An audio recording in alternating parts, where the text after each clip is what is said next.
What's up guys, Alex here. I have the brand new iPhone 12 Pro Max. In this video, I'll be reviewing it, talking about its specs, if you should actually buy it or not for the price, or, of course, in general, if you have an old model like the 11 Pro Max, and if you want to switch from the 11 Pro Max to this 12 Pro Max, and if you should actually do it. If you have like a 7 or 8 Plus, maybe even a 6 if you still have one of those, and you want to switch to or upgrade to a 12 Pro Max, and if you should actually do it or not. But yeah, without further ado, let's get on into the video. So first things first, I want to talk about is the box. So I did a unboxing on it, showing you guys stuff or images of the unboxing.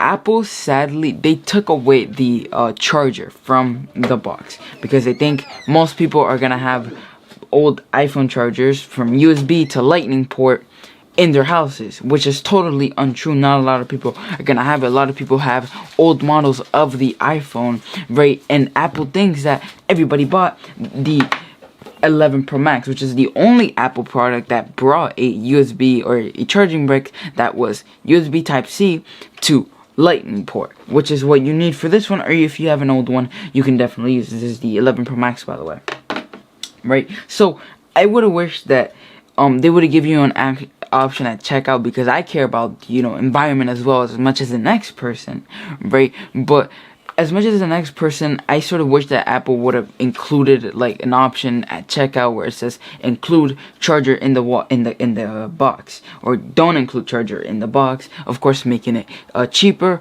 adding a higher price to people that do buy it with the charger, because the charger, if you look on Amazon for the good one, it's around 40 bucks.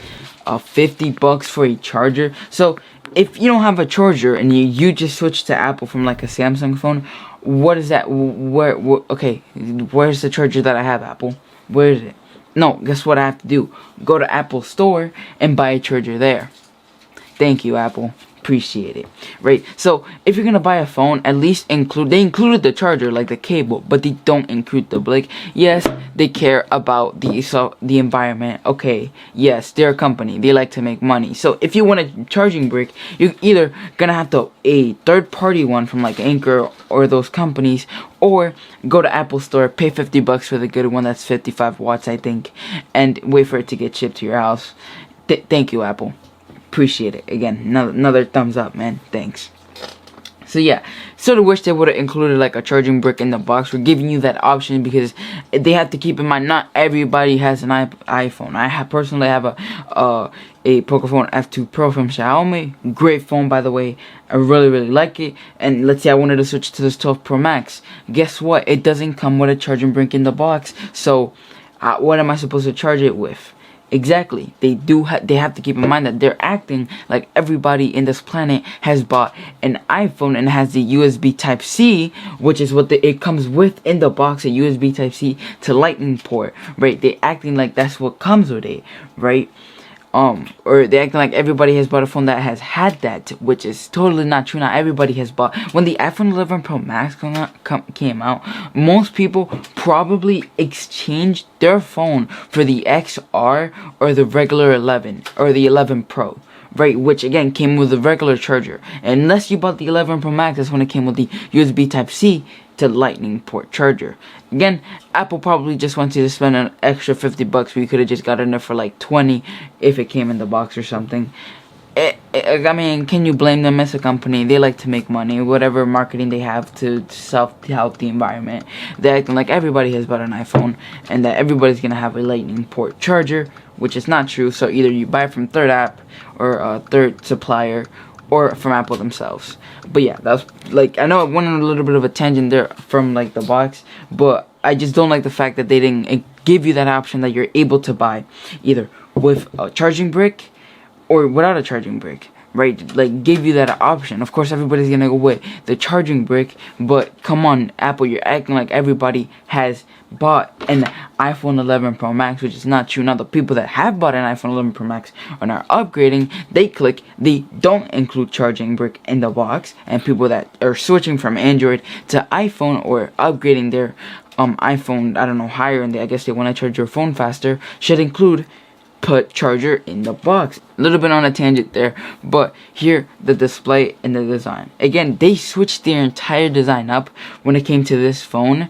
With the 11 Pro Max, it was sort of like rounded borders, or edges on the side, right? This is just square like this. Like if you see it right there, this is just square borders. So you do have to get used to it. I'm not gonna lie, at the beginning when I did see the trailer for this phone, I looked at the edges and I was like, what is that? Right, because I've gotten used to the rounded edges on the side of the iPhone. But now that, not gonna lie, now that I have it here, it is kind of more comfortable to have the edges like this. Your fingers don't get tired as much. Holding the phone is a little bit more comfortable to hold because it's a flat surface. Like, just put your hand on your table basically, and it's pretty much the same feeling as having it on the iPhone. It did grow on me. In the beginning, I didn't like it. I went to like a Best Buy and checked out the phone. Didn't really like it. Now, it does get a little bit comfortable. Compared to this one where it's like the round edges right here, right? And this one is the squared edges, or pretty much the flat edges. So, definitely super good improvement. I'm gonna give a point to Apple on that part when it comes to design. It does get a little bit more comfortable with this one. Like, imagine if you're a gamer like this, right? You can rest your pointer finger on like the flat surface at the top, which is 100% better. But in overall design, they have a new magnet, which is either for the Apple Pen. I think I haven't really looked it up for the Apple Pen, or probably for some wireless charging feature or something like that, or I don't really know. Don't really know why this part at the bottom is included here. But that's pretty much it. Then it has a regular power on button, power off, volume up, volume down, and then ringtone, which is a really neat feature. Where they add a switch to turn it into silent mode, or like vibration mode, or for the phone to sound, which is really good. I'm pretty sure I would have been happy with either Samsung to do something like that. They're technically copying from Apple, right? But that is a cool feature that you're able to just put on your phone into silent mode by the click of a switch, and you don't have to go and put the volume all the way down. So the screen is a 6.7 inch 2778 by 1284 pixels Super Retina XDR display, with Dolby Vision with HDR. Super good screen, right? I'm gonna mention the battery later on in the video, but the screen, it's so like, it just, honestly, there's one way I'm gonna put this. The screen low-key be hidden different. Why? The screen balances out throughout the phone. It's not like the screen is way too big and then the phone battery is way too small, right? The screen pretty much balances out. And I'm pretty sure, like, well, the size of my hand, I can't get my thumb finger all the way to the other corner. But that, I feel like that's pretty normal with screens nowadays. But this screen is actually not bad whatsoever. It has a really good resolution, and it sort of balances out with the battery, which is not that big of a battery, right? It balances out, which is again super cool on Apple's part, and this means that the battery is gonna last you way longer, which again, another point to Apple for making the battery really last you longer and making it balanced. This is what we want, because you have a phone with a 5,000 milliamp hour battery, but yet the screen can like shoot or display is 8K, and come on now, 8K is gonna drain your battery a lot, right? You have phones like the I think it was the Asus ROG Phone 2, which had a 6,000 milliamp hour battery. If you have that type of battery on a, let's say, Note 20 Ultra, or a phone that can, I'm pretty sure, well, I don't think phones can do this, but a phone that has a display that is 8K. Imagine that. But here, Apple, they decided to balance it out, which is super cool, and is a Super Retina XDR display, which I also really like. And it does sort of grow on you. Like, if you go back, it's pretty much the same size as the old Apple phone, but not like, look at it right there. That looks pretty good in my opinion. I'm probably gonna go with this one than the 11 Pro Max. So that was it for the screens. Now the weight. So no charging. It is compatible with MagSafe, which is another thing that Apple has included, which is pretty much wireless charging, but on another level. You have your regular wireless chargers, and then you have the MagSafe, which is the Apple wireless charger. Of course, Apple, they have to go all out on wireless chargers, and this one is probably either the fastest wireless charger that I know of, right?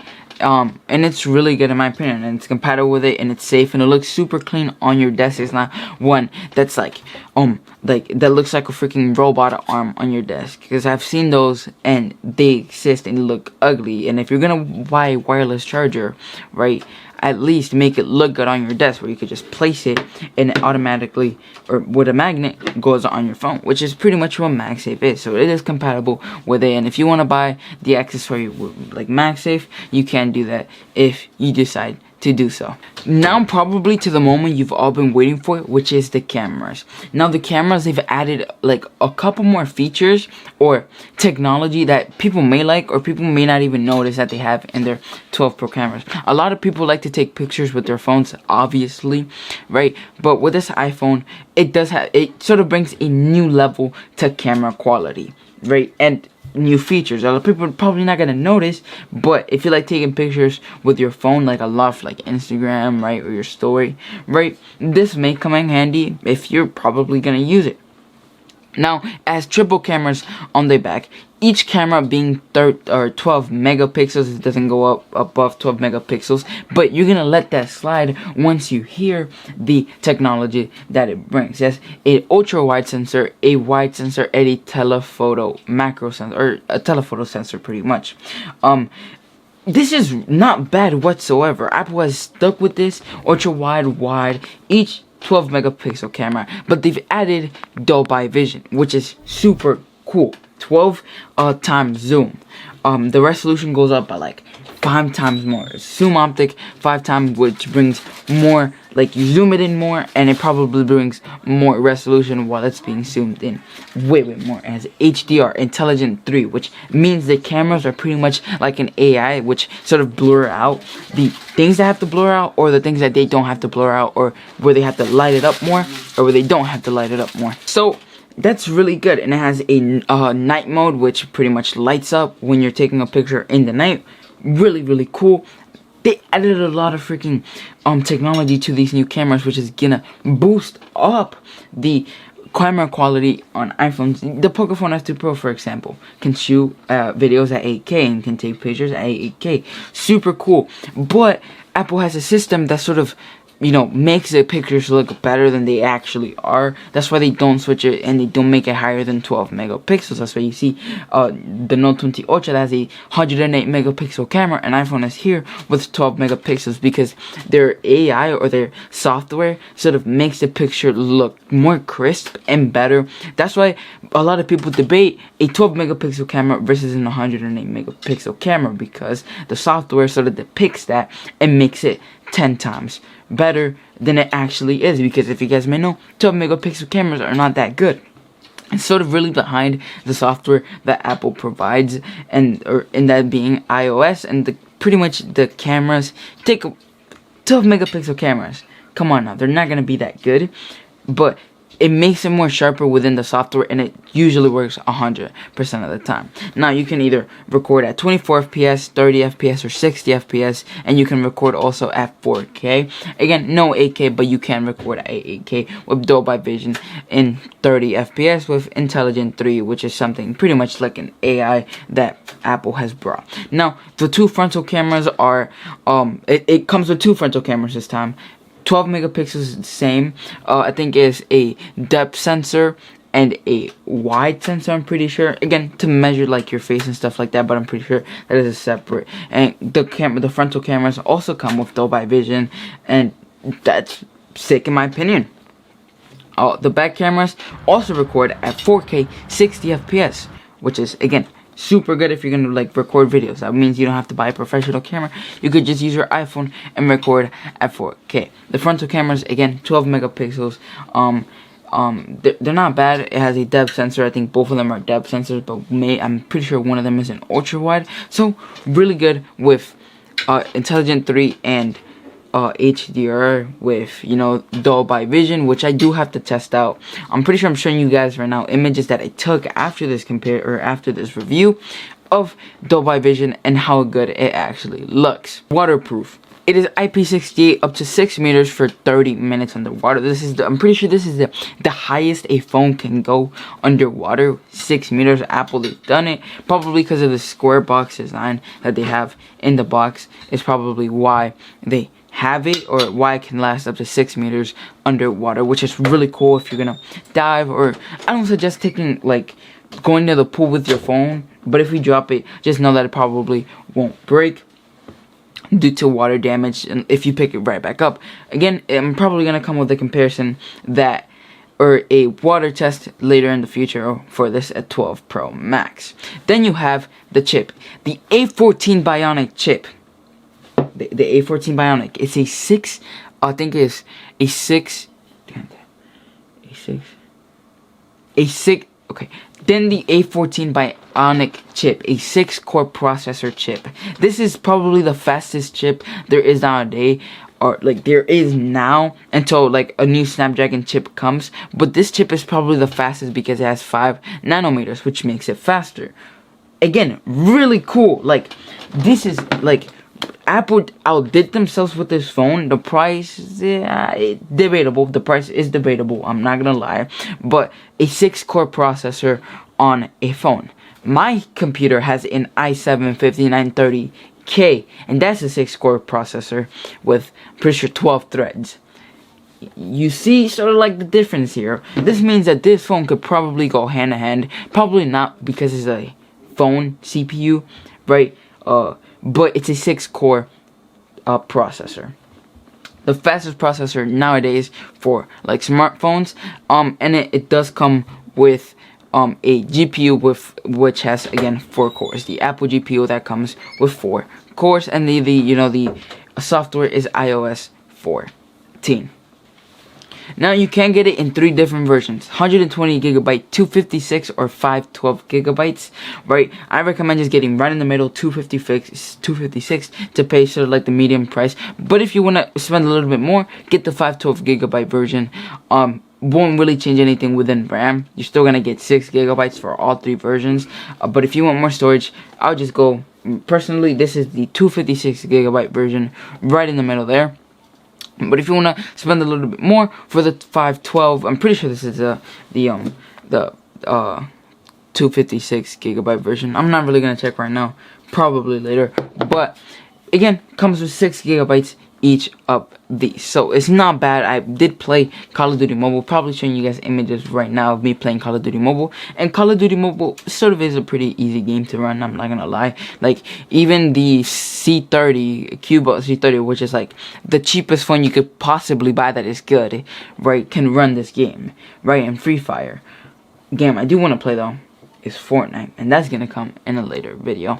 Now onto the battery. It has a 3687 milliamp hour battery with fast charging, 20 watt, and it charges to 50% from 0 to 50 in 30 minutes, which is really good. And it comes, of course, with that MagSafe wireless charging. Again, super cool. This balances out sort of the screen balances out with the battery. It's not a really good screen, but you don't really notice that with Apple software. It's not a really good screen, so it balances out with the battery, so it makes the battery last more. Then you have the CPU, right, which is a 6-core processor, so the battery is sort of falling behind on that one. And you're not gonna take pictures every time you use your phone. You might, but if you don't take pictures a lot, that sort of also balances out the battery with the phone. So overall, this is a nice little package that Apple has come up with. This new 12 Pro Max, really cool. If you have an 11 Pro Max, I don't recommend switching. It is a little bit faster for this 12, but you're probably gonna be fine unless you want to, feel this border to border. I guess it just exchange your 11 Pro Max for the 12 Pro Max, and then just have to pay that fee of $500, right? Each month, or not each month, but $15 each month for exchanging the phone. But that's pretty much it. That's pretty much all the specs that this 12 Pro Max have. Expect a comparison with the 11 Pro Max, and expect a water test on this phone, and maybe a comparison with the Note 20 Ultra. But yeah, hope you guys enjoyed this video. Leave a like, subscribe. Hope you guys enjoyed. Let me know if you guys would actually buy this 12 Pro Max. The price is $1,200, but yeah, let me know if you guys would buy this phone. Leave a like, subscribe, and yeah, I'll see you guys later. Peace out.